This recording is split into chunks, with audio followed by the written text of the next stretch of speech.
This content was created purely for entertainment and informational purposes. The creators of this vlog do not endorse drinking and driving, debauchery, underage drinking, public intoxication, speeding, street racing or any other form of delinquency. I'm just a guy, with a drink, talking about cars. Please don't take this too seriously.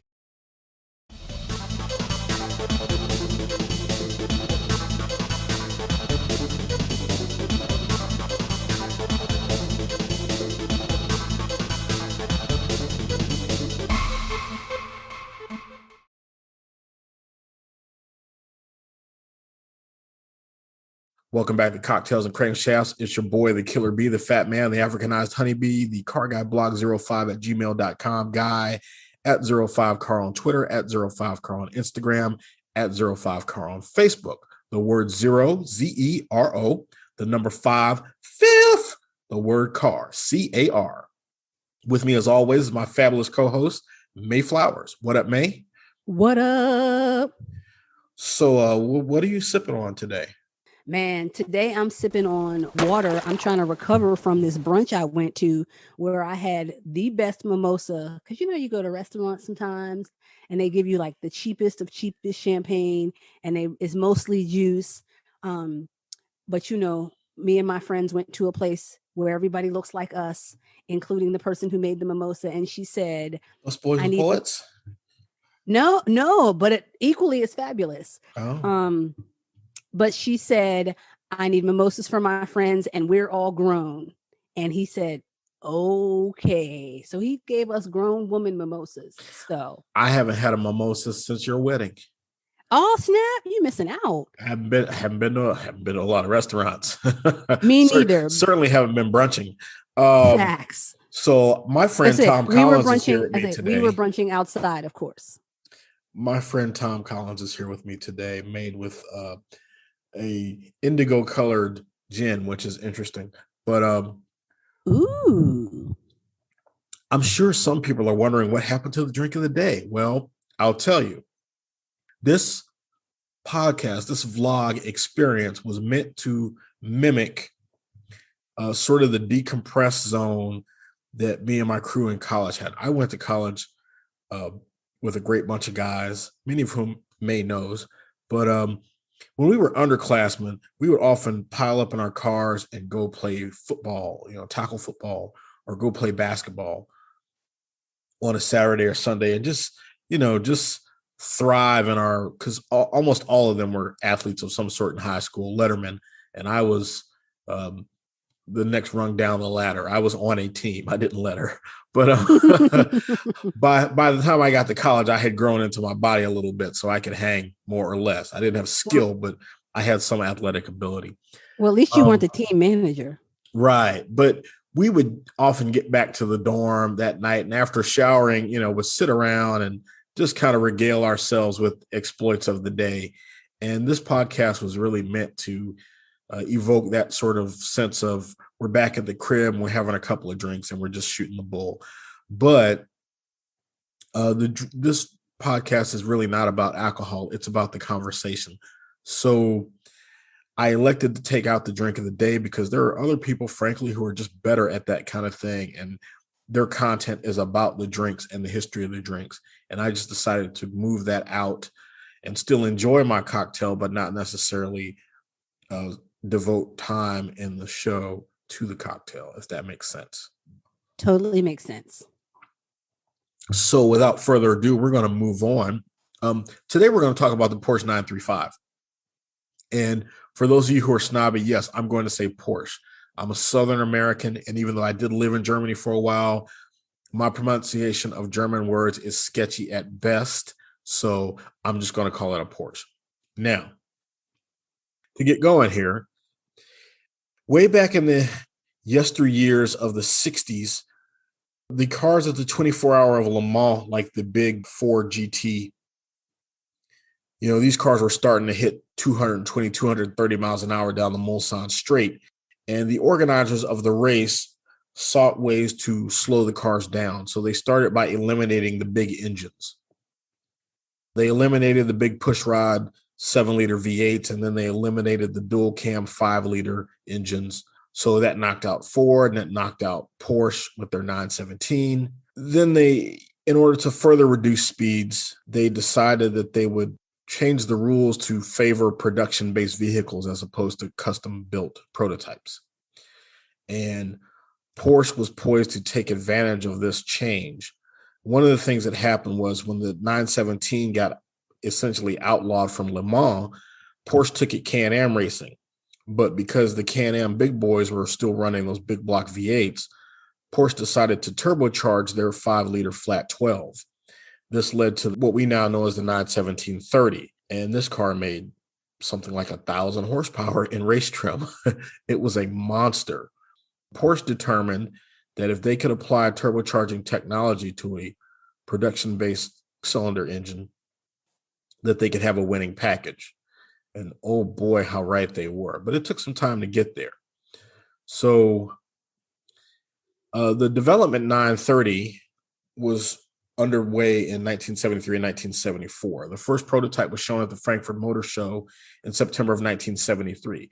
This was a production 911 RS with a 3-liter engine, or at least the body of a production 3-liter 911, with a 2.1-liter from a prototype race engine that was being developed. This car also did have the famous whale-tail spoiler that came to be very much associated with Porsche.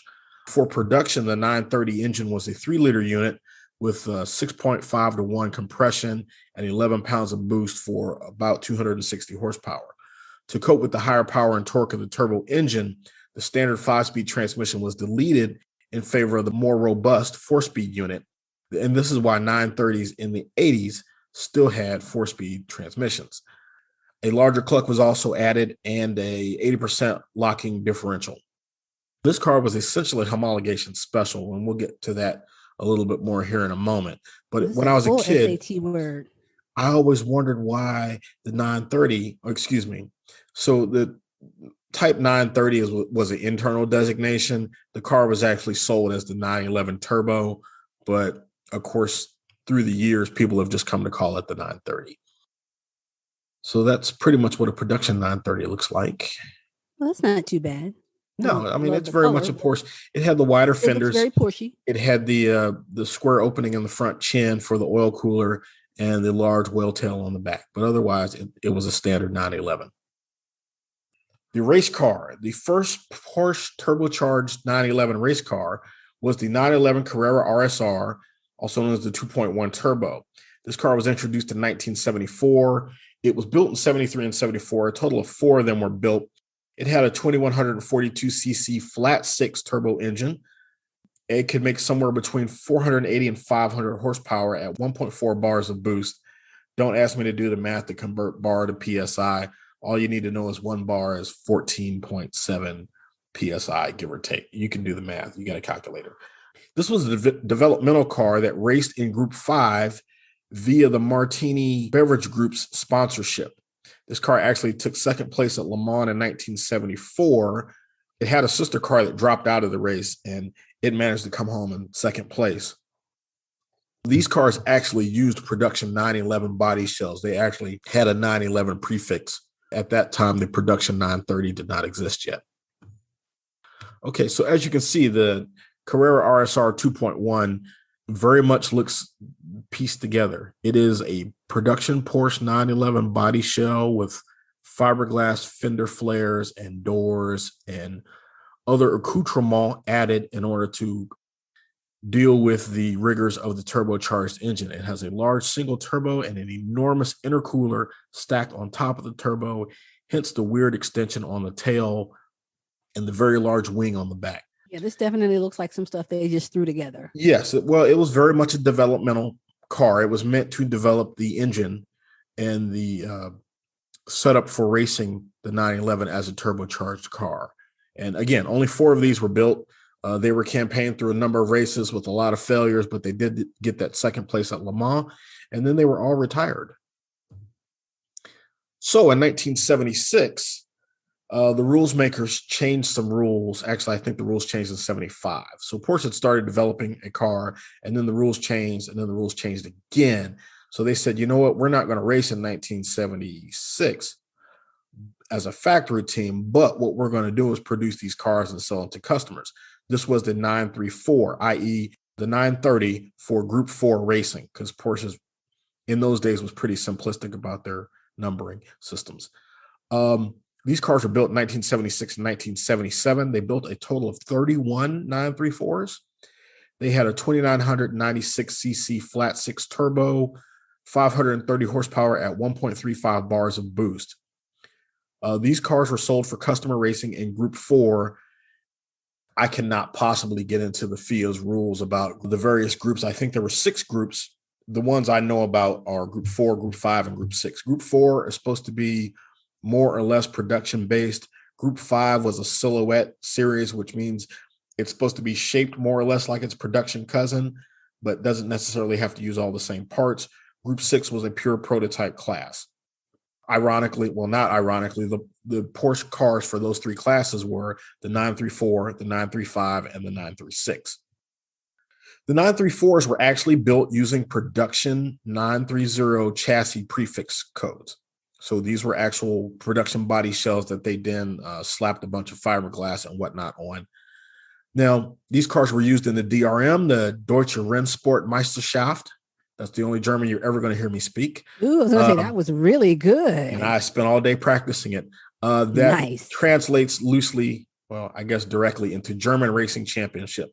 The DRM is what it's called. It's the predecessor of the DTM, the German Touring Car Championship.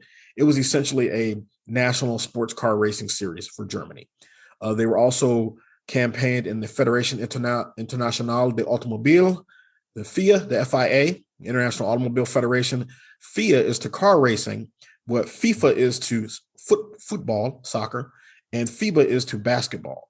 This is the international governing body for international motorsports, based in France, of course, because the in the world. Oh, that was mean. I shouldn't have said that. That was mean. You bring back the freedom fries. Bring back the freedom fries. Let's see. You can get all the Francophiles have their panties in a bunch. I don't like Emmanuel Macron. No, he's not the president of France anymore, is he? I don't think so. Who's the one there now? It doesn't matter. It don't matter. I love my French friends. I've been to France once. It was nice. It was nice to look at, and I love French fries. So yeah, and croissant. Where were we? Oh, and the IMSA, International Motorsport Association here in the United States. The 934 was raced extensively in all 3 series. The standard car, you're going to love this. The standard 934 as sold for homologation had power windows and a 32-gallon fuel tank. The race package upgraded by adding 66 pounds of ballast. Okay, so power windows impressed me because my little 1990 Festiva did not have power windows. But 32 gallons, that seems like a lot for a car. Is that standard for the race cars? Because that's a lot. It was fitted with a large tank for racing purposes because it was a homologation special. It was basically sold as a customer race car, but it had to be available for purchase. So they made a production version, which was basically the race car without the ballast because it had to be ballasted up to the class minimum weight. Porsche was basically known for making small, lightweight, very nimble cars. And then with the advent of turbocharging, their cars became powerful as well. But yeah, so basically what they did was they built a factory race car for sale to racing teams. And the race upgrade option was to add the ballast required to meet the minimum weight for the class. I just find that hilarious. That's very Porsche in its thinking. Mm-hmm. So there is a typical 934 of the era. As you can see, it's got the very wide fiberglass fenders and the fiberglass front chin bumper with the oil cooler in the front and the whale tail spoiler on the back. But it still basically looks like a production 911 because it essentially is a production. All the steel parts are shared with the factory car. Just the fiberglass has been added on where it needed to be. Okay. So the 935 in 1976, the Group 5 car was ready and it was unleashed onto the world. It was built in 1976 and 1977. A total of 5 were built. It had a 2.85 liter flat 6 turbo engine, 590 horsepower at 1.45 bars of boost. This car was built to race in the FIA World Championships of Make for Group 5 in the 4-liter category. The car was built underweight and then ballasted up to meet the class minimum, like the 934. It used a production steel body shell, basically the floor pan, front fender supports, the roof, and the windshield pillar structure were factory items. And then fiberglass was added as needed. The original car, the original 935, actually had the production style fenders and headlamps with the upright headlamps. And then later the Flachbau flat nose, one more time with the German. The flat nose version was added later due to a loophole in the rules. So as you can see, we have the original 935 with the factory production style headlights, and then the later version with the flat headlight, with the flat nose. I think I kind of like the pop-up headlights. Oh, everybody loves the pop. Well, actually, the race car didn't have pop-up headlights. It just used the driving lights and the front spoiler there. But the factory version, years later, they did add a 930 flat nose factory option, and it did have the pop-up headlights. It was available in very limited numbers in the late 70s and early 80s. And if you can find one, you're going to pay through the nose for it. Of course. So the 934.5, 934.5, different people call it different things. 934.5, I've heard. This car was introduced in 1977. It is essentially, it was introduced and built in 1977. 10 cars were built. It has the 2.994 cc flat six, 590 horsepower, 1.45 bars of boost. The 9345 is a 934 chassis and engine with the 935 rear wings, wider tires, and wide fenders. This was built for IMSA to race in the United States. It was subsequently banned, so it moved to the SCCA, also in the United States, into the Trans Am Series. It won 6 of the 8 races that it contested. However, there was a protest, and the car that ended up winning the championship that year was a standard 934. So what was the protest about? The guy with the standard 934 wasn't happy that this other team had a special built. 934. They were factory cars. They were factory cars, and one team went to the factory and got something extra special built for them. Happens all the time in racing. Because you don't have the special car. Happens all the time in racing. The 935 might as well be called Loophole, the race car. So that's a 9345 there. As you can see, it does have the very wide rear fenders. Next to it is a standard 934. As you can see, it does have the wider fenders on the back and the different type of spoiler. Okay, 93577A. The 1977 version of the 935 was built in the fall of 76 and the spring of 77. 13 were built. These were customer cars. Again, with the 3-liter flat six, this time at 630 horsepower with 1.45 bars of boost, because technology was improving, engine controls were improving, fuel injection was improving. The car kept getting better and better. This was the customer car sold to private teams across Europe and the US. It raced in the DRM, basically as a spec series at this point, because the normally aspirated BMWs and Fords had left the over 3-liter series and had gone to the 2-liter class. So basically the DRM's top class was just Porsches beating up on other Porsches. Well, that's no fun. We'll get to more on that later. So that is pretty much your 93577A customer car. This is a Dick Barber car, so this is probably driven in the US in the IMSA series. Those wheels are giving me like bloodshot pupil look vibes. Actually, what they are, those are cooling. That is a cover for the air extracting vanes to pull air through the wheels and cool the brakes. And then they have the cover is painted to look like BBS wire wheels. That's why it's got the little lattice pattern. It's supposed to look like the classic BBS forged wire wheels, which aren't even wire, but they look like wire because they're forged with the little, whatever. Okay. It's a pretty effect. 93577, the factory car. We don't know how many of these were built. Or I could not find it in the book that I was using for research. I could not find out how many of these were built. These were the 3-liter, 630 horsepower, 1.45 bars of boost. This is where the double rear window was introduced. And we'll talk about that a little bit in a moment. Oh, fancy. So some of these were single turbo, some of them were twin turbo. The factory car qualified 6th at Le Mans that year, but failed early. A factory 936 with a privateer 935 finishing in 3rd place. Now, the factory 936 essentially use the same engine, give or take. And again, because the 935 was developed so much, sometimes some of the cars were single turbo, some of the cars were twin turbo. I'm not sure which version the 936 used, but essentially it was still the same flat six, air cooled, sometimes Bourne stroke chains or, magnesium versus aluminum parts, whatever, but fundamentally the same engine. And that was the thing about Porsche. They took that flat six and they kept developing it and developing it and developing it until they got to its thermal limits. And then they water cooled it, or actually they water cooled the heads first, and then they water cooled the whole thing. And the engine that exists today is not technically a derivation of that engine. It is a completely new engine. It just happens to follow the same architecture, kind of like how the modern Corvette engine is a small block Chevy, but it is not the same as the original small block that was in production from like 1955 all the way up until 1990 something. So that's a 935-77 factory car. Now we talk about 935-77, the baby.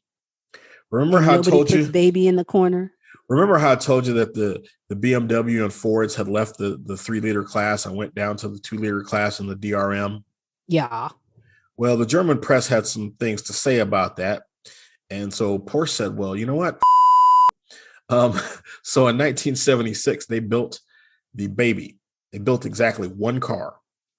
This car was a 1.4 liter flat six turbo with 350 horsepower. Now it was 1.4 liters because the turbocharger multiplier factor for the FIA meant that in order for a turbocharged car to meet a certain class, you had to multiply whatever its displacement was by 1.4. So the engine ended up being 1.4 liter flat six in order to meet the requirements of the 2-liter class. So the baby had an engine displacement of 1.4 liters.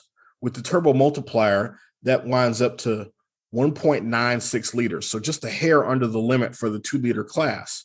This car was built specifically to contest the 2-liter class of the DRM to prove that Porsche could win in that class. It was a big middle finger to the German media. The car raced exactly 3 times. It retired twice at a multi-event race at the Norris Ring. At the Hockenheim Ring, it finished in first place by over half a lap over the second place car.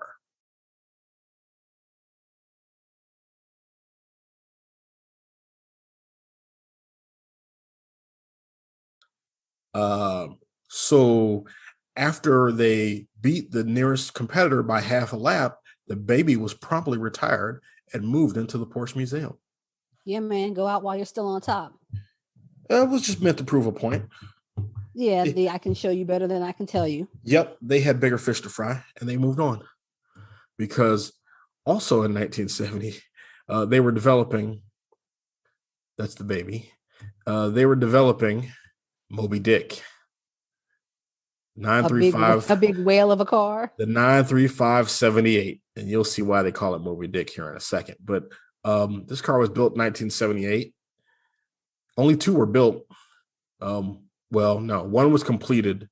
1 was chassis only. This car had a 3.2 liter flat six, 600 plus horsepower. In qualifying for Le Mans that year, it was the fastest car at 228 miles an hour on the Mulsanne Straight. It was factory built. It was intended purely to win Le Mans.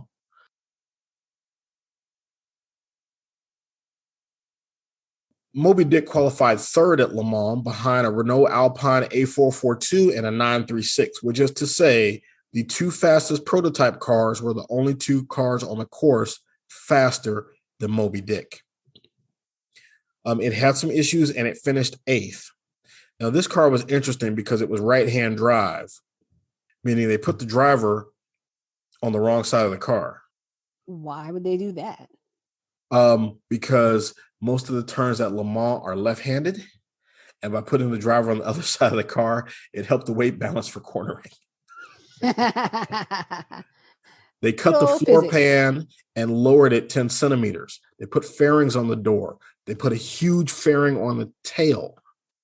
It barely looks like a Porsche anymore. I mean, it still looks like a Porsche, but there's very little 911 there anymore. It's Oh yeah, that looks noticeably different. yes, the nose is lowered and it's extended out in the front. The fairings on the doors here, the large side pods, the swoopy tail, the big wing.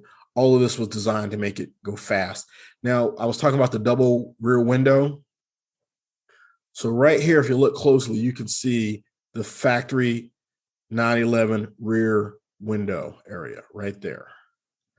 And then there's this over here, which is essentially an aerodynamic fairing with a second window in order to make the air come down the tail better, in order to hit the wing and get better aerodynamics. So that's where I was when I was talking about the double rear window. That's where that came in. Essentially, it was a second window added over top of the factory window in order to achieve better aerodynamics, because it's a silhouette series. And when I said this was loophole the race car, a lot of times when things were protested, they would go to the rule book and say, look, the factory component is there. We have simply added something over top of it. We have added a temporary fairing. That's a way to win. Well, because the Group 5 was initially meant as a silhouette series, although that varied a little bit in interpretation over the years. They were cars that vaguely resembled production cars, but were usually wider, lower, fender extensions, large wings, et cetera, et cetera. And now the Kramer brothers. So the K1, K2, K3, and K4. Kramer brothers, and I forget their names, their given names, but they're two brothers in Cologne, Germany. They raced Porsches, and then they started building Porsches. They would make modifications to the 935, and then they would add their K prefix. So in 1976, they built the K1. In 1977, they built the K2. 1979, they built the K3. And 1980, they built the K4.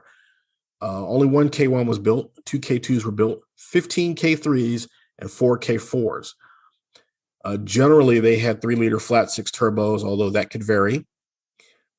They made horsepower anywhere from 480 to 550. Again, it varied by car and year. The 935 that won the 24 Hours of Le Mans in 1979 was actually a privately owned K3. It was not a factory 935. The K4 used a tubular space frame, not a factory stamped steel body. Space frame. Space frame. Sounds fancy. It's just race car talk for tube frame. It's a collection of tubes with some suspension parts hanging off of it. And then they put a fiberglass or sheet metal body over it that resembles a production car. So here we have the 935 K2, this lovely blue teal kind of car here. As you can see, it does look a little bit different from a factory 911, mainly, or 935, excuse me, mainly in the rear fender shape and the rear wing. Here we have the K3. You notice the rear window extension here and the stylized bodywork along the rear fenders and the different wing style from the K2. And then here's the K4, the tube frame car. And as you can see, it's got the very wide doors that go all the way out and a very different type of rear wing and rear fender shape, because it is a tube frame chassis with just fiberglass panels on the outside. All these other cars still had some production sheet metal underneath. And a number of 935s were actually rebuilt from 934 chassis. I can't get exact numbers on that, but we do know that happened. Right, just kind of recycling. So, from 1979 on, there were a bunch of fabricated 935s, not just the Kramer K4, but some others. They were built by Reinhold Jost, Gilo, and I should know that guy's name, George something or another. It's a anagram of his name. Jean-Piero Moretti, the Burmos factory team, Protofab, JLP, which was John Paul Jr. and John Paul Sr., other way around, John Paul Sr. and John Paul Jr. We think maybe 21 of these fabricated cars were built, and engine-wise, they could be anything. But the main thing is that the 935 was raced over a total of 8 years. It won 150 international races. Holy cow. And because it competed in national and international series, there were many different variations of this car over the years. That's why there were so many different versions of it. It won in 1979 24 Hours of Le Mans. It won the 24 Hours of Daytona 6 times. It won the 12 Hours of Sebring 6 times. In the German DRM, the 935 was undefeated from 1977 to 1979. It won the FIA World Championship of Makes in 1976, 1977, 1978, and 1979. There were no factory cars built. It is. There were no factory cars built after 1978 because of the rules and the classes changing from groups 1 through 6 to groups A, B, and C. There were no new cars built, but the old cars were continually reconfigured to meet rules as necessary in the national or international championships that they were competing in. Creamer K4 is rumored to have had 800 horsepower. So the Porsche 959, the 993 GT2 are sort of its street legal successors. The 936, 956, 962, and 911 GT1, as well as the aborted Porsche Indy car, the first one, not the Quaker State Teo Fabi car. That was a different thing. Those were all basically derivations of the work that was done in developing the 935. This is a 935 engine. And again, over the years, these engines changed in shape and layout and horizontal fan, vertical fan, location of the intercoolers, 1 turbocharger, 2 turbochargers, mechanical fuel injection. Probably at the end, they had I'm certain at the end they had electronic fuel injection, fully air-cooled with water-cooled heads. None of these were fully water-cooled. The 959 used the water-cooled heads with the air-cooled cylinder barrels. Many of the cars had driver adjustable boosts, so they could adjust the boost from 650 to 800, depending on situation, whether it was a long race or a short race, whether they were in qualifying or race trim, whether it was raining or dry track. The car had a short wheelbase and very high horsepower with lots of turbo lag. Also, 935s did not have a rear differential. They had a spool, which means both rear wheels turn the same speed. On almost every production car known to man, the drive axle has a differential that allows the two driven wheels to turn at different speeds. And if you have a 4-wheel drive car, you got 2 differentials that allow, and one in the center, that allow all 4 wheels to turn different speeds, because when a car goes around a corner, each of the 4 wheels traces a different path around that corner. So they have to turn at different speeds to all arrive at the same place after the corner. Does that make sense? Makes total sense. Physics, yeah. I know, right? It's all coming back. So 935s typically ran spools, which means the rear end, both tires wanted to turn the same speed, which made cornering, shall we say, challenging. But also the turbo lag made corners challenging. And also the short wheelbase made cornering challenging. So what you had was this car that had a lot of horsepower and a lot of brakes and a fair amount of downforce. And you would go like hell on the straightaways. And then you'd get on the brakes and slow it down and try to navigate the turn. But you couldn't let the car come off boost. So you had to kind of manhandle it through the corner like a go-kart almost, hopping and skipping and sliding and bouncing to get it back to where the wheels were pointed straight so you could get back on the gas and get the boost back up. Paul Newman said the car was balanced, which I think he was being, that was on camera. So I think he was being polite. Political. That's what, yes. That's right. Because he was being political. Like a hot mess to try to drive. Rick Mears called it challenging. He said he tried to drive it smooth and precise, and his lap times weren't there. He had to throw it around to get the lap times. Bobby Rahal, it did one thing really well, go in a straight line. It didn't have very good throttle response. It went like hell in a straight line, just unbelievable horsepower, and it had pretty good brakes. John Fitzpatrick, who won quite a few races on the 935, he called it fairly brutal. No fuel consumption or boost restriction in those days. You used everything you had. A good one was probably 800 horsepower. Once the boost built up, it really kicked you in the backside. A lot of kickback through the steering wheel. It was prone to understeer because of the spool, and you had to make it oversteer, which in a rear-wheel drive car is always an adventure because most of the mass of the car is behind the rear axle, and that can end badly. Hence the 911's reputation as a widowmaker in the old days.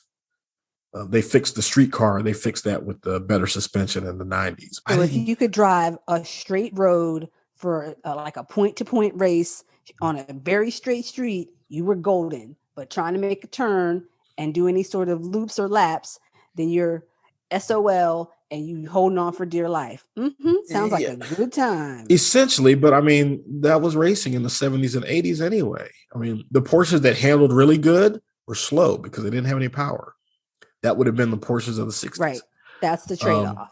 Yeah. So this quote, I'm not sure who to attribute it to. Maybe Brian Redmond. I'm not sure. No. This was somebody that had driven sprint cars. This might have been Mears. So it was the most exciting car I ever raced on pavement. The back end always wanted to be at the front end. You drove it like a go-kart. Not a great handling car. It was a high horsepower car with a lot of tire and a lot of brake. You got to sharpen your reflexes. It'll bite you. This car will put you right out there on the edge. Somebody said, this is probably what those astronauts felt like on those sleds. Someone else said, brute force, nothing smooth or sophisticated. But the car has a tremendous legacy. I mean, when I was a kid, the 935 was probably the first car that I could draw and people could recognize it for what it was. And that's just because it was so distinctive with that shape. It had the low sloping hood, the high windshield, the curved back, and that big wing on the back. You drew one of those in profile, everybody knew what it was. Right. So there's something to be said for the legacy, even though it wasn't necessarily the best car to drive. But you got to look at what they were doing. They essentially used a street car to run in a prototype class, and they did it through raw horsepower and a little bit of aerodynamic trickery and some massaging of the rule book, but mostly raw horsepower. The advent of turbocharging to the Porsche Flat 6 was a game changer. And the fact that all great Porsches today are still turbocharged flat sixes tells you everything you need to know. Right. So clearly it's stuck. Yes, this car was still winning races in the 80s when it was long past its prime. Other cars were derived from its engine. So you can't take anything away from it. In my mind, it is possibly the single most important production-based race car ever. And that's saying something. And, that's open to debate and argument. But for a car that was built by a small car producer, like I said, Porsche was an engineering company that happened to make cars. Porsche, for most of its life, made its money designing cars for Volkswagen. And then later on, they did some collaborations for Audi, which was still part of Volkswagen technically, but also for Mercedes-Benz, for Seat, for Renault. Porsche has lent out their engine development, suspension development, and overall design talents to many other car companies on the European continent. They even designed a championship-winning Formula One engine for another company entirely that wasn't even branded as a Porsche engine, but it was a Porsche-designed engine. They're good at what they do. Essentially, that's what they do engines. That's yes. Yes. And I mean, suspension and chassis design to some degree, but there's a reason why the 911 today still looks like the 911 of 1960, whenever the first 911 came out, because that's what Porsche does. They take something and then they refine it, and they keep refining it, and they keep refining it, and they keep refining it, because that's what good engineers do. There's no need to reinvent the wheel. So that's a side-by-side to give you a good feel for a 935-76, Moby Dick, and then a Kremer K3. Oh, there's definitely the consistency. Yes. And then if we compare that to the one, the GT3 RS that I just drove, a couple weeks ago, a month ago at Las Vegas, I mean, they're essentially the same car. I mean, they're not, but they are. So, anyway, that's my brief history of and love story surrounding the Porsche 935, the 930, the 934, the RSR Carrera 2.1 Turbo, et cetera, et cetera. I hope you enjoyed my content. I certainly enjoyed this Tom Collins that I killed. Like, share, and subscribe. Nice. And check me out on the Anchor, where my content is now disappearing into the Podverse on Spotify and some other places as well, through the Anchor app. So Cocktails and Crankshafts, let's make it blow up. Thanks.